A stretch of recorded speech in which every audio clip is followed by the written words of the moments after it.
And we are back with a vengeance as well. So we are relaunching the podcast series. We've actually abandoned it, haven't we? We've been a bit rubbish. To be honest, we'd be on the bends. But we're back, we're relaunching it, we're rebranding it, and we're going to be doing it every single Monday at 4 p.m. And yeah, we're just going to delve into a certain subject, and I think the best place to start would be who, what, and why. What is North and Soul? Who is behind it? Why we do it? And just dig into what North and Soul really is. And we're going to rebrand the whole thing. This is going to go back to Beyond the Bends 01 and available on Spotify, iTunes, Deezer, and all your good podcast listening sites. So we're going to go back to basics and back to the beginning, and here we are starting it. So who are we? I'm Donny. I'm co-founder of North and Soul, and I do it with my other half, the better half, a lot would say. So do you want to introduce yourself, Paul? Yeah, hi guys, I am Polly, and the other part of North and Soul. Basically, we do it together. It's a membership group, or more so a community group full of like-minded people doing fabulous stuff every day. Hi Lisa, how are you, Dad? Yeah, so it was quite an interesting story how we came about with it. We were actually born out, Polly's been doing yoga for a number of years, so I wouldn't like to say North and Soul as a business was born out of lockdown, but where we're at now and what we've created is a lockdown baby boomer, really. It's come out of lockdown. It's a membership site. Hi, Rachel. Yeah, if you've got any questions, guys, just throw them in and we'll answer as and when. This is going to be an interactive podcast, and we're going to pop up every Monday. And we're going to go from like why we started it. So we started the membership, the actual online yoga, out of hardship, really, hard times. We came and we offered. How long did that last? I think 6 weeks. We did 3 live classes on Facebook for. It was longer than a month and a half. I think we did it for like 2-3 months. We started in March. May, I reckon we started our membership. And this, anyway, we went on with all the idea of just creating yoga. And our mission still to this very day is to get as many people doing yoga as we possibly can. And that's it, really. We believe the world will be a better place the more people that do yoga, the more people that go inside themselves and have a deeper connection to themselves, to people, and then it becomes a mirror, you know, that mirror and reflects onto the world, and I believe it's a better harmony and a better world that we live in. So that is our soul mission and our mission that we find ourselves coming back to every single day. And this is why we went live on Facebook. We did 3 classes, I reckon, for 2 months at the very least. Yeah, I think we did 4 live classes a week on Facebook, and it was basically, the main thing was so that my students could carry on having yoga over lockdown. I just wanted the students that I've been working with for a long time to carry on with the practice, because when you waver off your practice, it's a lot harder to get back into it. So it's really important for me that the students just kept with the little habit of coming to the mat and moving their bodies and stilling their minds, even during lockdown. And then it became a point where it was really, really important for people to come to the mat, because firstly, I think it gave a lot of people a purpose during that time. It certainly gave me a purpose during that time, teaching from a shed. But secondly, I think it was really important for us to make sure that we still came back to the essence of ourselves, kept the body moving when it's a time when we're sitting on the sofa a lot, and just allow ourselves to have a little bit of space in the head and relieve a bit of stress. That was the main goal at the start of it, I suppose. Yeah, and that went on for 3 months, as Lisa's saying. I thought it was longer than 6 weeks, Lisa. We're still in lockdown now, aren't we? And we knew it wasn't sustainable working on just a donation thing. It went really viral. We had ITV News come in, do a piece on us for calendar. Yorkshire Evening Post did articles, and we was picking I think up. they just felt sorry for us because we were in a shed. No, we were hitting numbers. We were hitting numbers like, I think we were 5,000 people per week were coming onto North and Soul fan page and stuff, and it went really viral, and it went a lot bigger than we ever thought were imaginable, really, on that side. And then, yeah, the donations dropped, so it found us hard to sustain a wage. Yeah, really, and then that was when North and Soul was born, and now we're so proud to say we've got hundreds and hundreds of like-minded people in our community, all like-minded tribe, really, and we're trying to not just be another yoga company, we're trying to empower people. We've got nutritionists in there, not only just motivational coaches, we've got life coaches in there who help in there. And yeah, we've actually created an amazing little community which keeps shining bright, and I'm really proud of it, and I know Polly is. And yeah, and now this is just another side chain of it, is the podcast, really. But now North and Soul is born. What would you say is the main reason that you started this off? Well, for me, the main thing I wanted to do was to develop a community in a time where community had been disconnected. And for me, yoga is about community, it's about union, it's about the connection between the mind and the body. It's also the connection between people, and it's the connection between how we respond and, I suppose, address our surroundings and be part of this world. So it was really important to keep that community vibe going. And for me, although we've got obviously the on-demand classes, the core part of North and Soul TV is the community who are chatting every day. And obviously we've got eight live classes, is it now, with other teachers on board, 9 live classes with other teachers on board, and we've got, workshops that are obviously free for our members, and we pop up there with Q&As and stuff a lot. But the thing that I really, really like about it, the thing that keeps me going every day, is the community. Everybody chats, everybody helps each other. People are posting pictures of their sunrises, and we're all chatting, and people have started to get to know each other a lot more in there. And I feel like I've made so many friends, so many friends that I haven't even met yet, but I feel like I've known them forever. And that's just part of them showing up, dedicating themselves daily to Kundalini classes, Ashtanga classes, Vinyasa classes. We've got Helena Biles in there doing power flows and functional body movement. We've got Mimi in there doing some lovely gentle yin and things like that. And other teachers we keep bringing in because we want our students to just have a lovely diverse approach to the yoga practice, so that there's something for everybody. And it's just like a nice big family in there, isn't it? And you can sort of be yourself, which is a main thing for me. I cannot be anything but myself, which sometimes gets me into trouble. But in the actual community, I found that, yeah, everybody's very accepting of everybody, and it's fabulous. So that's the main reason that I wanted to build North and Soul TV, was so that people could practice yoga from home safely, because I'm always there to talk to people and to guide them. And I always offer phone calls for guidance, or a Zoom chat for guidance, for alignment, postures, and stuff like that.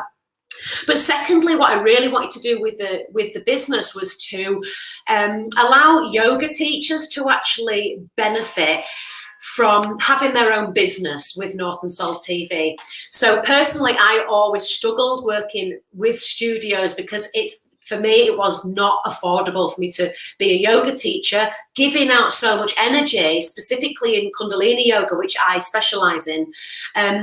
It's a very energy-based yoga practice. And for me, the main thing I want to give as a yoga teacher is the absolute best of my teaching, so that students can get the best out of their yoga practice. and flitting around studios from here, there and everywhere, and getting paid a small amount was not sustainable. It absolutely drained me, and I couldn't give the best of my teaching, which therefore I couldn't give the best to my students. So one of the main things I wanted to do was make sure that any teacher coming onto our site, it was up to them how much they wanted to put into North and Sol. So every teacher works with their own business. Okay, so they help run the sort of business with us, and we all bring people on board into the community group, and it's entirely up to them how much they want their business to grow. So they've got the opportunity to earn more than they would have done before, so that they have to avoid burnout, basically.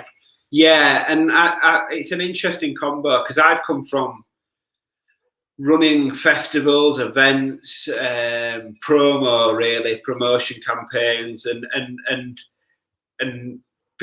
me and Polly met years ago just in a relationship and now the business has works in harmony as well. So we do like to keep teachers in there, and I'll go through ways how we can grow together, because I really see North and Sol as such a young project and a little baby that's going to be nurtured by great experts in the field, and we all grow together. That's where we're just the platform, and the teachers seem to have their own little side hustle with us, and we all grow together, it's great. It's actually a big family all round on every aspect. So like, as much as you guys here are saying, I don't know what I'd have done without you, that is a mirror to us. It really is, because we set this up in the intentions of just doing yoga online for maybe our 100 clients or whatever, strong clients, and it's turned into such an amazing thing, and without you guys as well, we wouldn't be able to do,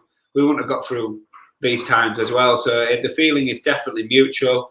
I think we've done who, and we've done what we are, and why we do it, and for me, it's personally a rewarding situation of helping people rise together in this empowerment. And like I say, our tagline is raw, honest yoga, and I truly believe we're not like any other yoga company out there, and we really are more of an empowering thing, you know. Well, what I specifically try and reinforce in my lessons and in my teaching, and in the group in general, is I really make sure that I'm not trying to make my videos perfect. I'm not trying to make my even on demand videos perfect, where I've got time to adjust and edit the video.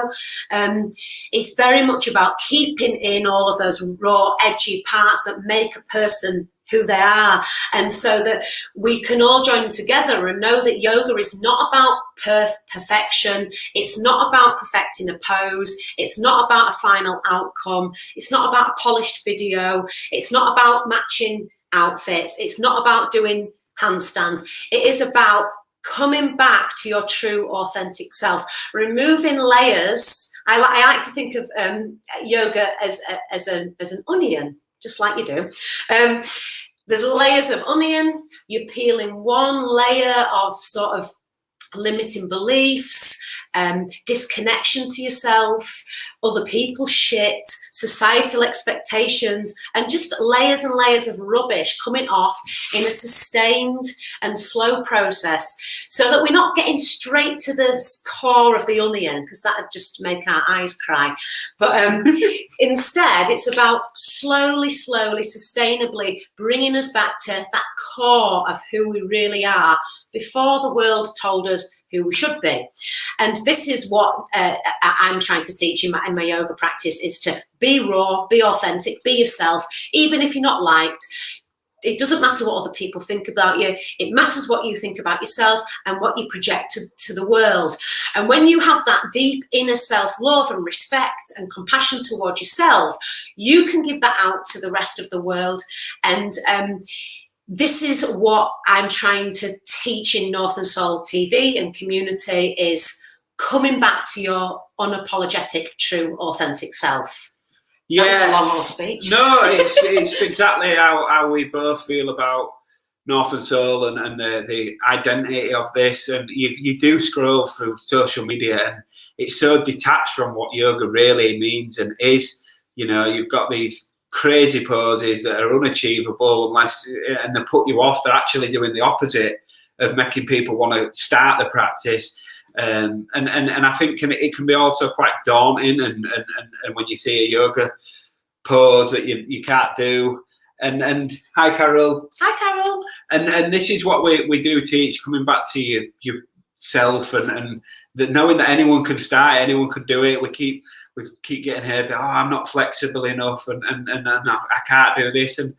And these must come through stigmas and tags of what they see, what yoga is projecting. We only project the final pose in a yoga position.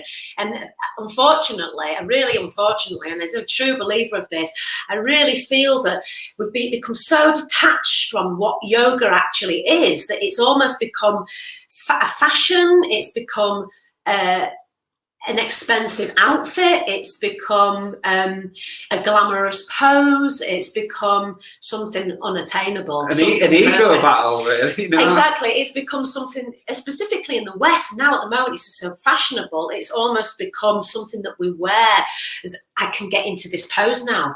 And actually the whole point of yoga is to remove the ego and come back to not caring about those things. So it's uncanny, really, that it's become the opposite to what the true source of yoga is meant to be. And it's about coming to your mat every day or whenever you can. And even if you're just sitting there, you know, even if you're just sitting in a meditation position, doing a couple of little stretches. You know, I spent one time in a hot yoga class, completely hungover, went to the hot yoga class, sat in child's pose. I was like, I can't bloody get out of this. I'm staying in child's pose the whole time, because if I'd have even done one down dog or one lunge, let alone a handstand or a headstand, I'd have probably fainted or spewed or something. So it's really all about coming to the mat and listening to your own body and probably not drinking heavily the night before. But yeah, it's about being kind to yourself, showing up with discipline, self-discipline, svadhyaya, and coming daily to strip back those layers and allow yourself to live in the present moment a little bit more. Yeah, so that's the first episode. I'm going to revamp the entire series, like I mentioned at the beginning. I'm going to delete the old ones, and I'm going to put this as number one. And we're going to just keep doing this every Monday. If anyone's got any questions, I am going to make this interactive. So now is your time to drop us any questions. Let us know where you're all tuning in from. Let us know where you're watching from. We're in sunny Lisbon at the minute. It's finally just got sunny. And yeah, just let us know if you've got any questions and we'll start picking away at them.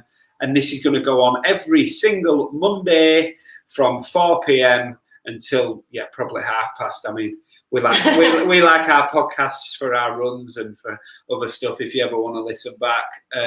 So yeah, I don't want to dwell into an hour series, maybe 45 minutes if we're on a goal. Sometimes we can blabber.